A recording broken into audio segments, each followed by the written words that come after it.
Sanibonani, welcome back to my channel. Welcome back to enye video. Ngiyabonga kakhulu for coming kakhulu ku subscribe, like video, uyishare futhi ubuke nalawo ma ads. Bese sisakhuluma lapha ngokudlula emhlabeni ke kukaMtwana ke uSibuyiselwe ke Buthelezi okuthiwa ke indodakazi kaBaba uMangosuthu Buthelezi ongasekho emhlabeni ukuthi abamchazela lapha uMtwana njengobelwela inhlalakahle emphakathini kunodaba balibhalile ngaye ke njengoba engasekho emhlabeni kuthiwa ke ayageleza kamazwi enduduzo ngokudlula emhlabeni kwendodakazi kaMtwana uMangosuthu Buthelezi okuthiwa kwenzeke entathakusa ke yangomsombuluko emva kokuxinwa ke ukugula uMtwana ke uSibuyiselwe Angela Buthelezi obena 55 unguthunjana kwabo udlula ke emhlabeni nje besaphele unyaka kukhothame uyise odlule ngoSeptember nyakenye so ngokwestatement ke sidlulisele kwabezindaba esibhalwe inkosi yesizwe sakwa Buthelezi uMtwana uNtuthuko yezwe ezuzifa Buthelezi noma bethe Ntothoko yezwe but I think kube nephuthanyana uNtuthuko yezwe mhlambe zuzifa Buthelezi ongumfowabo kuvela ukuthi ke bekusaphele isonto engenziwe esibhedlela eCape Town emva kokuxina ukugula okumbambe ngesikhathi ehambile ukuhlala kweParliament. Now ezintathakusa zanamhlanje ngomsombuluko siwumndeni sithole izindaba ezibuhlungu zokudlula emhlabeni kwakhe ukudlula emhlabeni koMtwana emva konyaka nje kukhothema ubaba kusethuse kakhulu nakuba impilo yakhe beyintekenteke kule minyaka ngenxa yokugula kodwa lokho kubuhlungu kangaka kwenzeke ngokusheshsha ke singakulindele kubhaleke lapha ku statement esibhaliwe ube uMtwana omncane kunabo bonke kubantwana abayisishiyagalombili abazalwa ke uMtwana uMangosuthu Buthelezi noNdlunkulu uIrene Audrey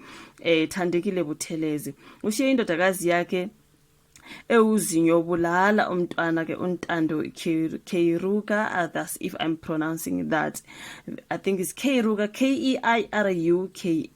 isona sibongo soMtwana ke ka mama odlulile kuthiwa ke uNtando Keiruka okay bekuyinhlandla ke lakhe lesibili njengelungu leParliament likazwelonke njengoba ke ngaphambi kokhetho likazwelonke nesifundazwe ebelikulonyaka usebenze emakomitini amabili elibhekelele ukusebenza komnyango wezokubusa ke ngokubambisana nezindaba ke zomdabu nelibhekelele ukusebenza komnyango wezamanzi nokuhanjiswa kwendle udlula emhlabeni nje emva kokubunjwa kukaHulumeni wobumbano uphinde wafungiswa njengelungu leParliament esekomitini elibhekelele ukusebenza komnyango wezokuhlaliswa kwabantu nezokuvakasha phambilini useke wasebenza njengemanager kuMansipala uLundi umholi ke weIFP omnumzana uvele inkosini Hlabisa uthe leli qembu lilahlekelwe kakhulu ubelithanda kakhulu leli qembu nokusebenzela isizwe njengelungu leParliament sidlulisa amazwi enduduzo ke lapha emndenini wakaButhelezi so now estatementini esithunyelele abezindaba iParliament likazwelonke uMtwana ke uSibuyiselwe